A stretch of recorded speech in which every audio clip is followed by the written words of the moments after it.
ফেব্রুয়ারি চূড়ান্ত ভোটের তালিকা প্রকাশ হচ্ছে না বাংলায়।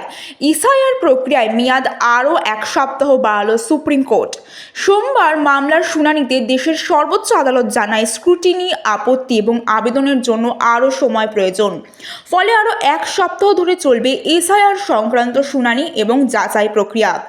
আদালতের নির্দেশ অনুযায়ী রাজ্যকে নির্বাচন কমিশনের কাছে ৮,৫০৫ জন গ্রুপ বি অফিসারের তালিকা নিশ্চিত করতে হবে।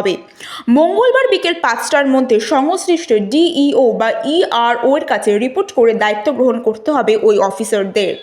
এই দিন রাজ্যে এনুমারেশন ফর্ম পুরানোর ঘটনায় এখনও এফআইআর না হওয়ায় রাজ্যের ডিজিপিকে শোকজ করেছে সুপ্রিম কোর্ট।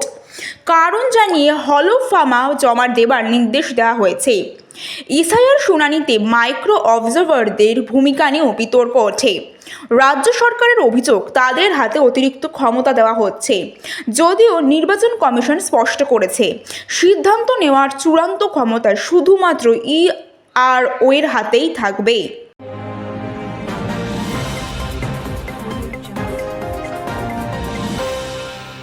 বিধানসভা ভোটের আর মাস দুয়েক বাকি, তার আগেই শাসক দলের অন্তর্মহলে আক্ষেপের সুর।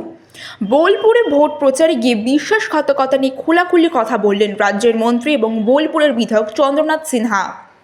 সোমবার মহিলা তৃণমূল কংগ্রেসের উদ্যোগে ২১ নম্বর ওয়ার্ডে উন্নয়নের পাঁচিলি কর্মসূচিতে বক্তব্য রাখতে গিয়ে মন্ত্রী বলেন, দল বা তাকে কেউ পছন্দ না করলে তার সরাসরি জানানো হোক।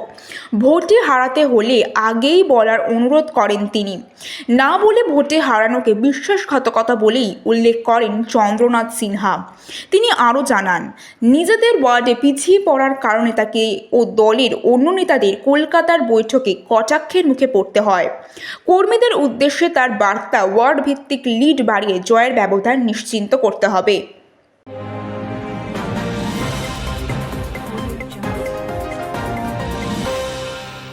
রাস্তার ধারে উদ্ধার হয়েছিল এক মহিলার ক্ষতবিক্ষত দেহ। পরিচয় শনাক্ত করা যাচ্ছিল না, কিন্তু মাত্র ২৪ ঘন্টার মধ্যেই এআইআর সাহায্যে খুনের কিনারা করল পুলিশ। ঘটনাটি উত্তরপ্রদেশের যমুনা এক্সপ্রেসওয়ের খণ্ডওয়ালি এলাকার। গত ৬ ফেব্রুয়ারি কম্বলে মোড়া অবস্থায় দেহ উদ্ধার করা হয়। মুখ এবং ঘাড়ে গভীর আঘাতের চিহ্ন ছিল। তদন্তে এআই প্রযুক্তির মাধ্যমে মৃতার মুখ পুনর্গঠন করা হয়। সেই ছবি থেকেই সানি নামের এক যুবকের সন্ধান পায় পুলিশ।